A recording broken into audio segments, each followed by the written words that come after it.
warahmatullahi wabarakatuh. Alhamdulillah, alhamdulillahil alimil murid, al-ghaniyil hamid, dzil arsyil majid, fa'alil lima yurid.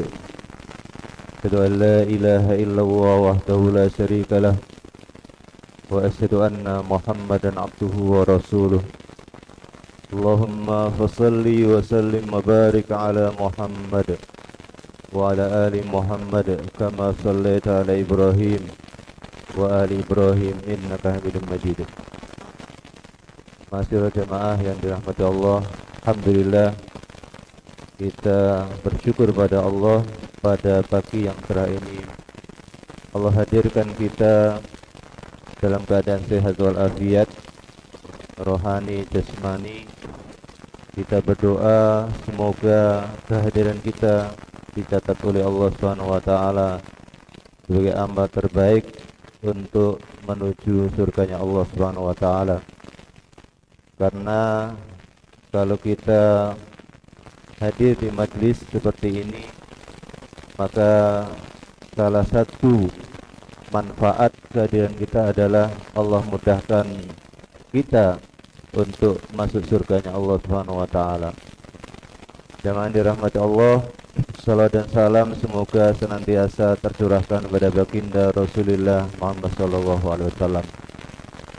Hadirin yang mulia, Imam Ali bin Abi Thalib menyampaikan bahwa sulamut taufiq, sulamu al-jannah, atau yang disebut dengan tangga surga, itu yang pertama adalah al-amalu bitanzil. Al-amal itu dari kata amila ya'malu amalan, yang artinya adalah melakukan atau beramal. Bitanzil itu dari kata nazzala yunazzilu tanzilan, artinya apa? Nuzul. Maka ada istilah nuzulul Quran atau turunnya Al-Quran. Artinya itu kalimat masdar dari kata nazzala yang berarti turunnya Al-Quran. Jadi kita mengamalkan Al-Quran itu menurut Imam Ali adalah bagian daripada tangga menuju surganya Allah Subhanahu wa taala. Nah, pertanyaannya, kenapa kita harus mengamalkan Al-Quran? Yang pertama, bahwa Al-Quran itu adalah pedoman hidup, dan Al-Quran itu menghidupkan hati, pikiran. Dan dalam sejarahnya Al-Quran sejak zaman Rasulullah hingga hari ini terbukti ada banyak manusia yang membaca Al-Quran, kemudian dia menjadi hidup hati. Contoh misalnya ada seorang profesor, sebuah dosen ya di Amerika, yang selama ini hidupnya sampai umur 38 tahun seorang yang ateis. Artinya sejak muda dia tidak percaya dengan keberadaan Tuhan.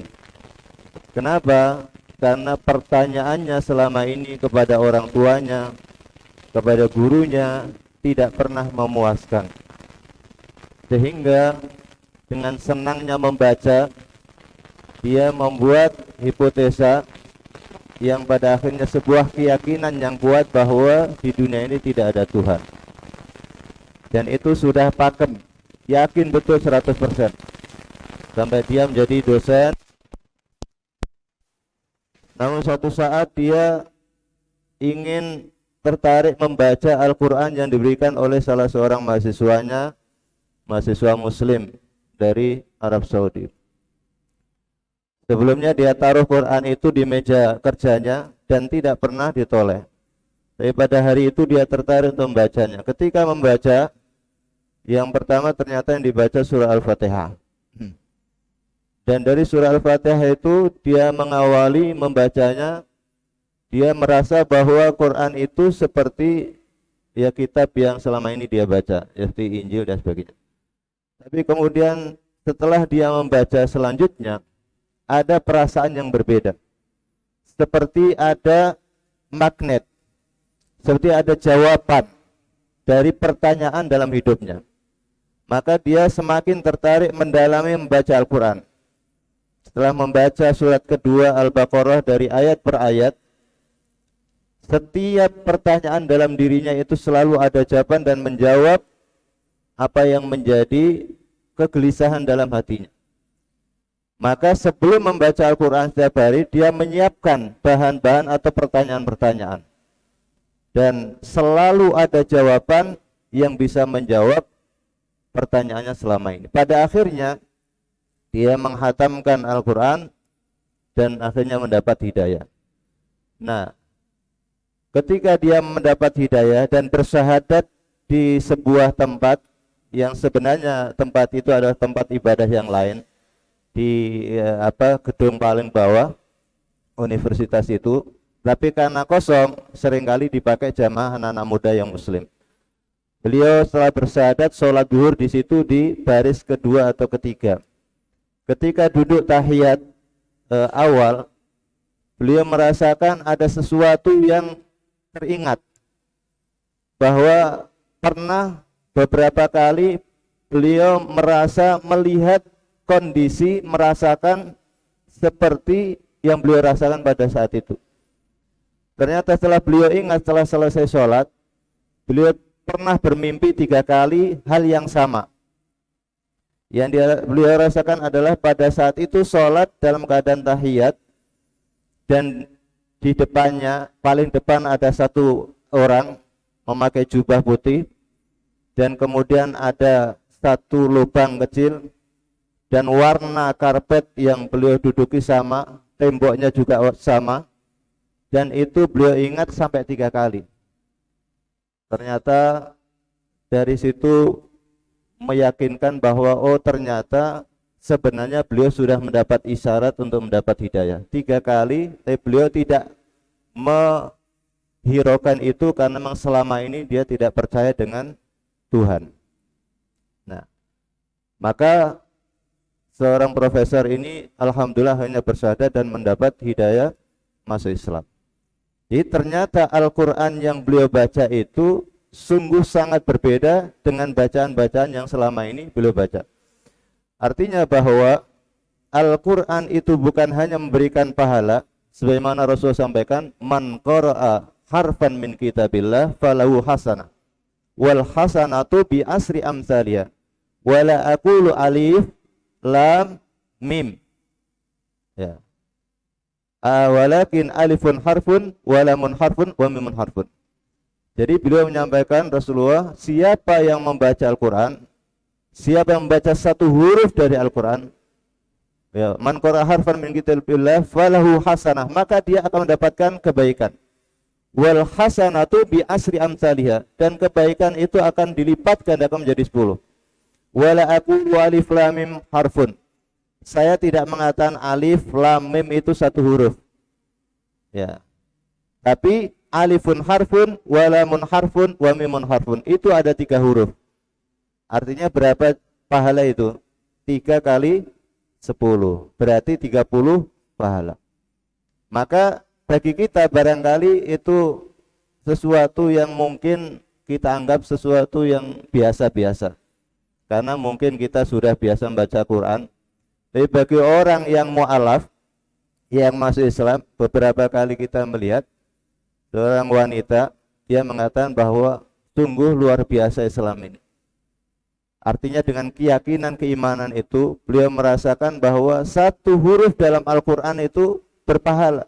Jadi sebenarnya ringan saja mendapatkan pahala dari Allah SWT.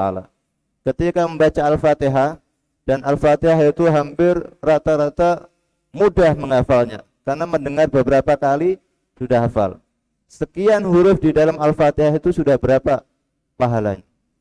Bahkan ada seorang sahabat ketika dalam sebuah musafir, beliau mengimami selalu membaca surah Al-Ikhlas, sehingga para sahabat yang lain itu berpikir dan bertanya-tanya, kenapa sahabat ini selalu membaca surah Al-Fatihah, surah Al-Ikhlas, surah yang sangat pendek. Tapi ternyata ketika para sahabat ngobrol-ngobrol disampaikan kepada Rasulullah, ya Rasul, imam kami atau sahabat kami dalam perjalanan kemarin selalu membaca surah Al-Ikhlas. Nah, kemudian Rasulullah langsung menanyakan pada sahabat yang menjadi imam itu, kenapa engkau selalu membaca surah Al-Ikhlas? Ternyata beliau menjawab, saya senang dan surah Al-Fatihah, surah Al-Ikhlas karena di situ ada ma'rifatullah, di situ ada tauhid. Maka disitulah saya ingin merasakan, saya ingin mendapatkan inspirasi dari kalimat tauhid itu.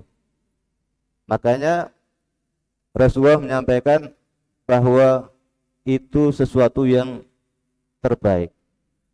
Maka di dalam Islam ini walaupun 1-2 kalimat, misalnya subhanallah, alhamdulillah, la ilaha illallah, Allahu akbar, tapi kata itu ketika diucapkan dengan hati, merasuk dalam pikirannya, meyakini keimanannya, maka itu boleh jadi menjadi jauh lebih besar manfaatnya daripada kita melakukan yang besar tapi seperti ritual yang tidak ada isinya.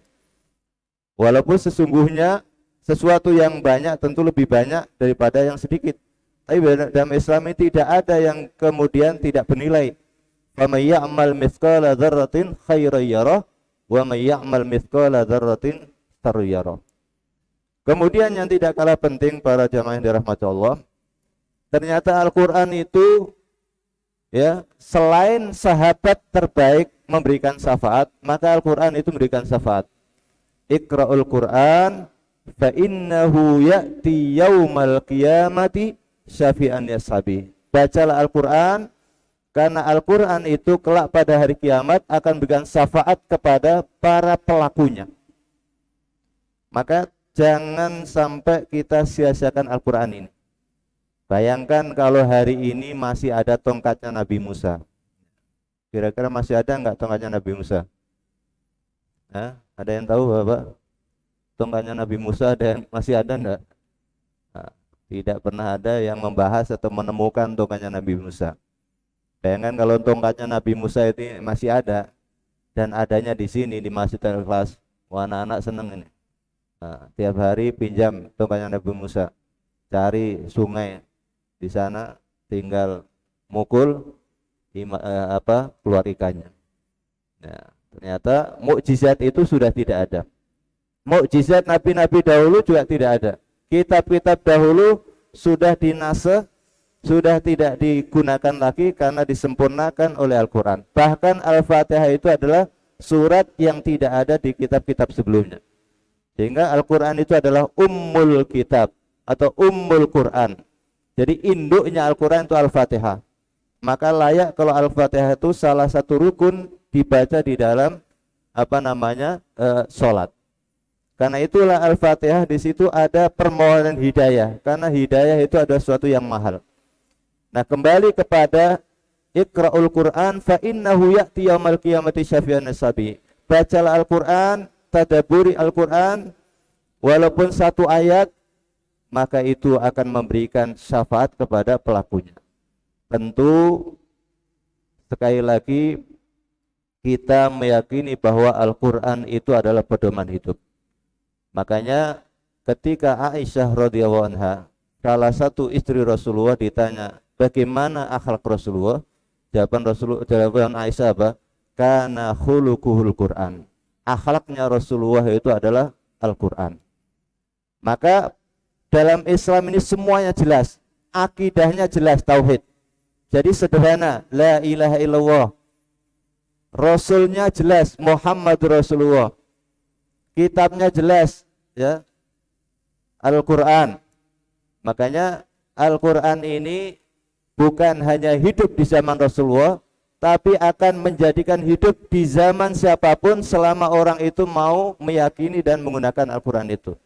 Dan itu sudah terbukti hingga hari ini. Kemajuan teknologi tidak menghapus kemukjizatan Al-Qur'an.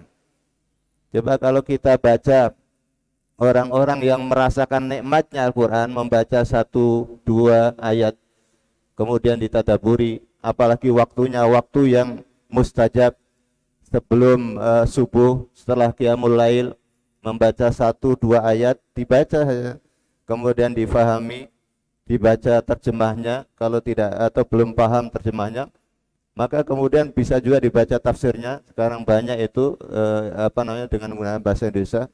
Maka 1 ayat saja itu bisa menghidupkan orang-orang beriman. Karena Al-Quran itu syifa'un lima fis sudur. Al-Quran itu bisa menjadi obat, ya, sifa'u al-jasad wa sifa'ul qalbi, menjadi obat fisik dan bisa menjadi obat batin, hati. Contohnya di zaman Rasulullah itu ada hadis sahih di mana para sahabat ketika dalam sebuah perjalanan, kemudian ada panggilan dari seseorang, ternyata ketua sukunya sedang sakit karena pernah disengat kalajengking. Kemudian orang ini mengatakan, "Ya, wahai para sahabat, adakah di antara kalian yang bisa mengobati ketua suku kami?" Kemudian di antara mereka, "Saya." Kemudian mereka didatangkan dan ternyata hanya dibacakan surah Al-Fatihah. Ya, menurut kita hanya dibacakan surah Al-Fatihah.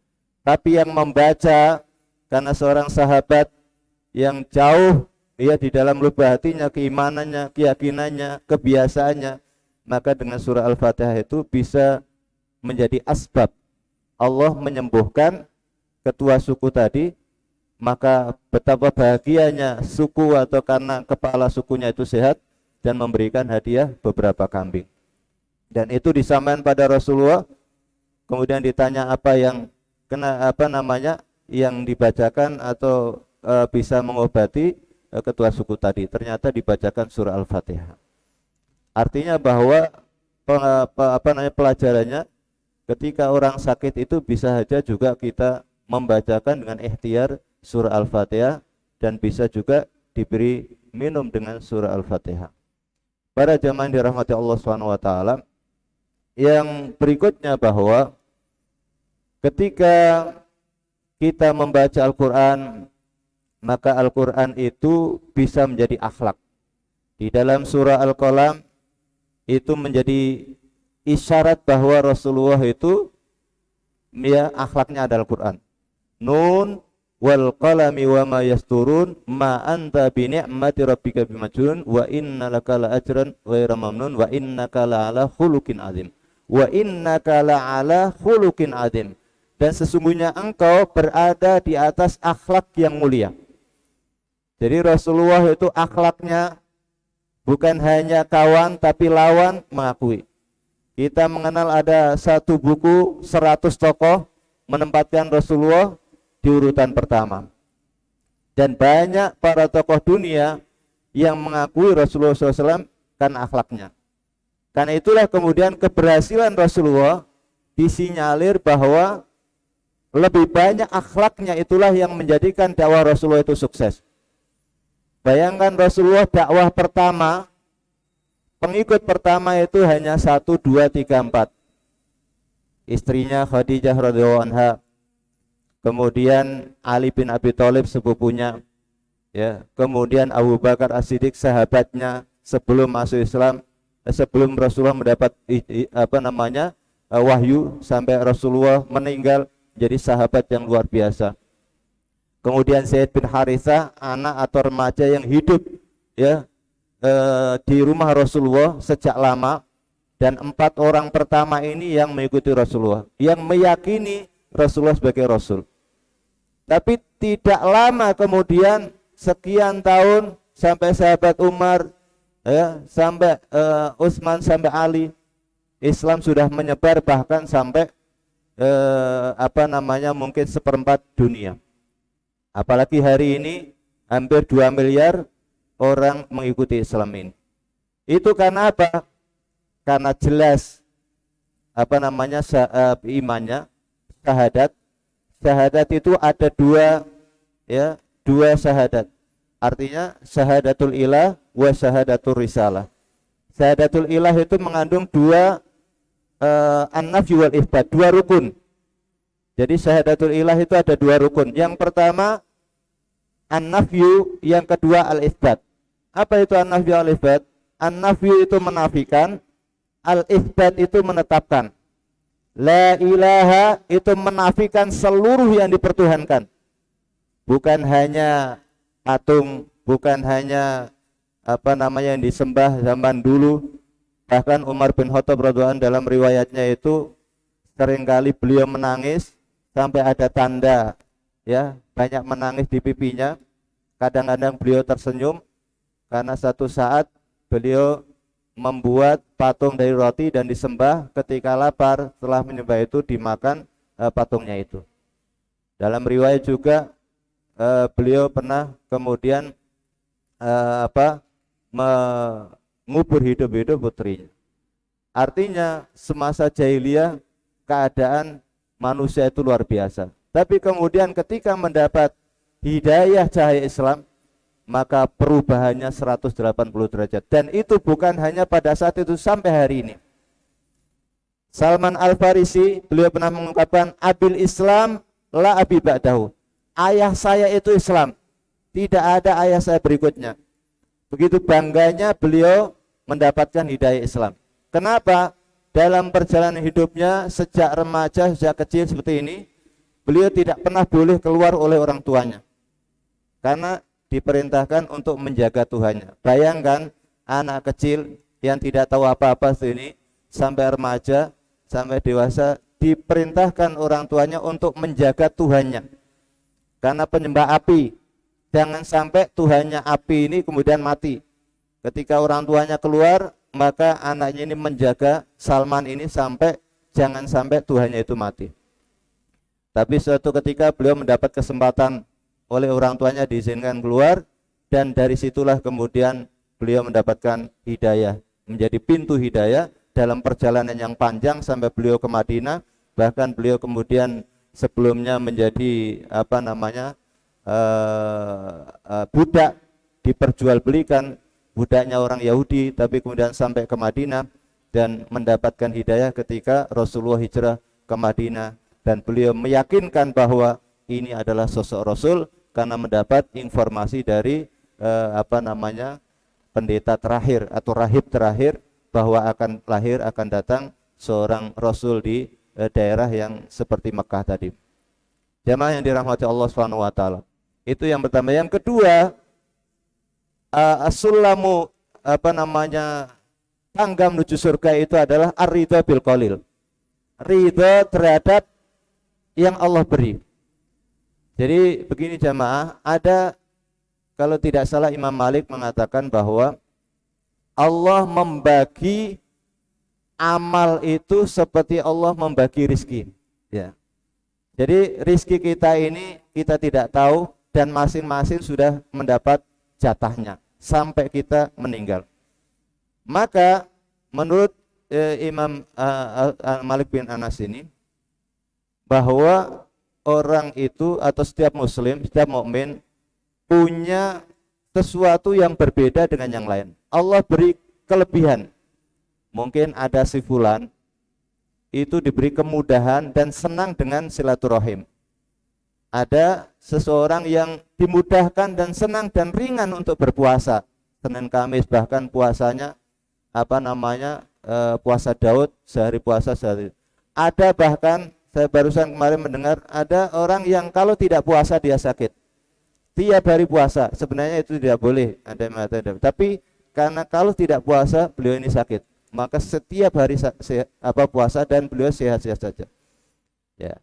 Disitulah barangkali yang menjadi pintu, ya, menjadi rahmat bagi beliau untuk mendapat surga. Ada orang yang senang untuk tahannus.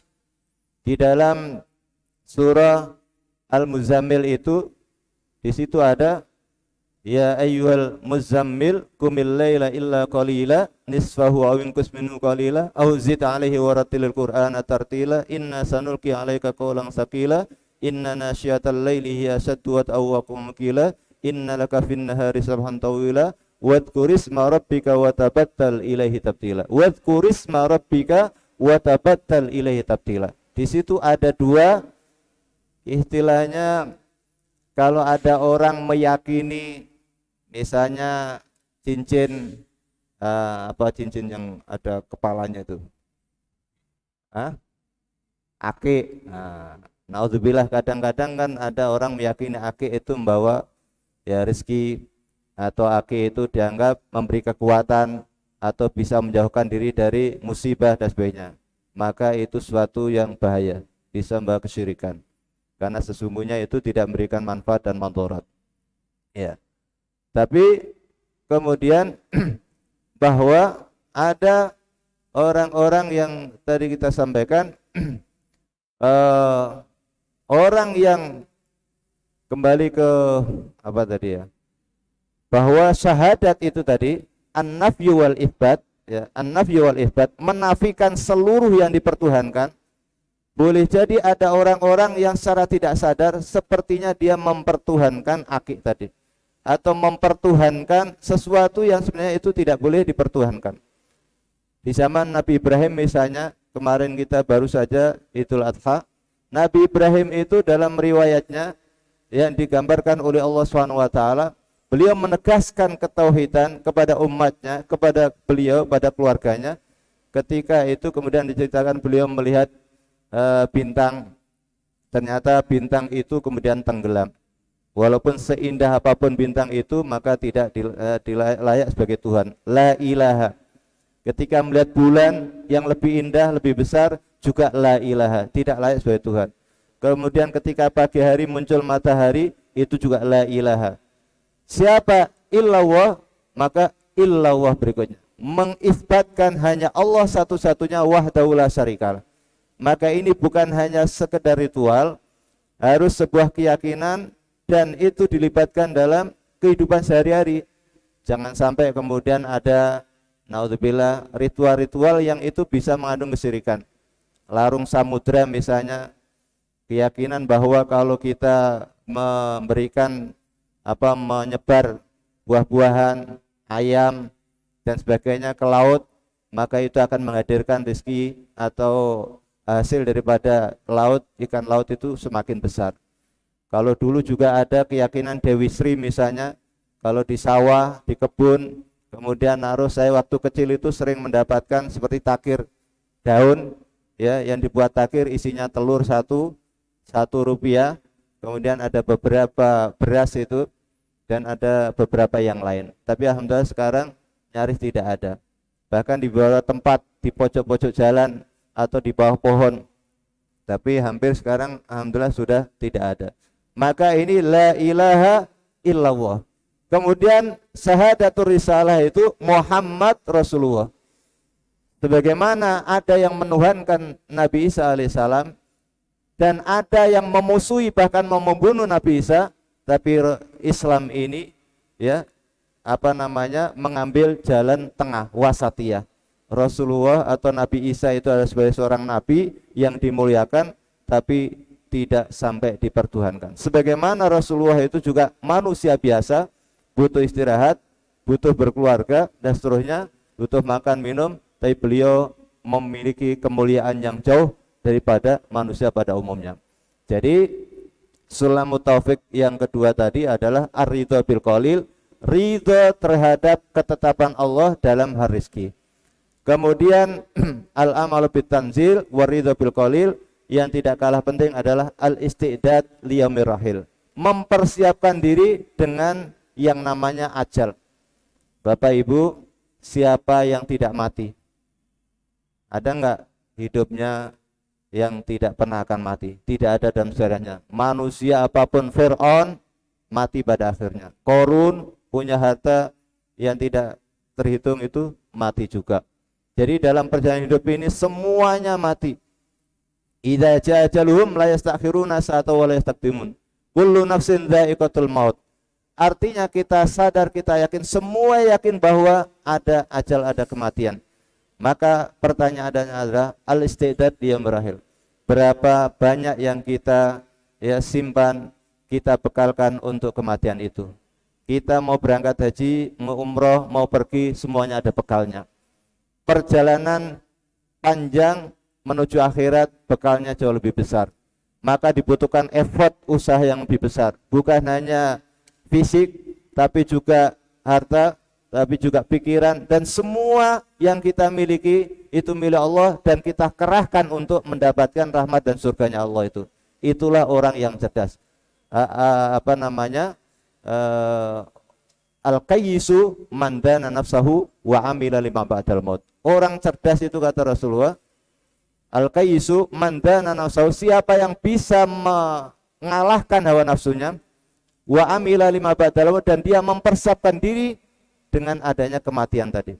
Jadi itu yang menurut Rasulullah orang yang paling cerdas, bukan orang yang mempersiapkan diri untuk anak-anaknya, untuk cucunya, punya sekian rumah, punya harta sekian dan seterusnya.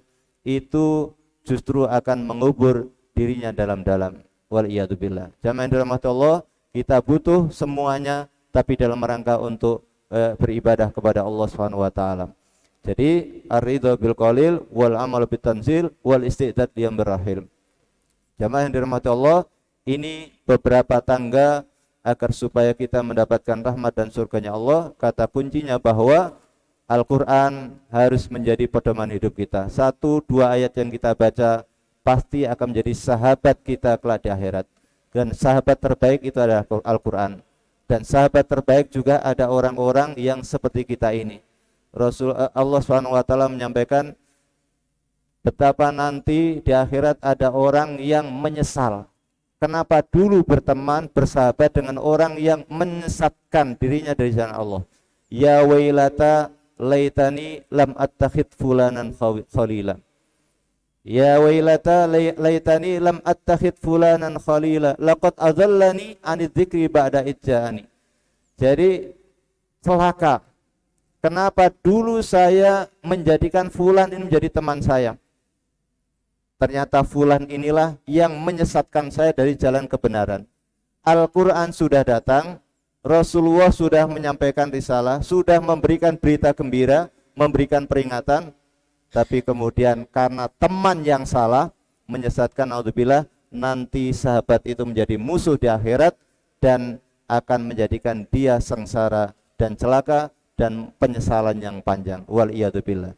Maka ketika kita bisa sholat berjamaah seperti ini dan istiqomah, apalagi kita bisa saling silaturahim, ketemu, bersalaman, salam, sapa, senyuman, itu berkah sebagai seorang mukmin, dan itu akan mendapatkan keberkahan kelak dan rahmat di surganya Allah Subhanahu wa taala. Allahumma amin. Wallahu a'lam bishawab.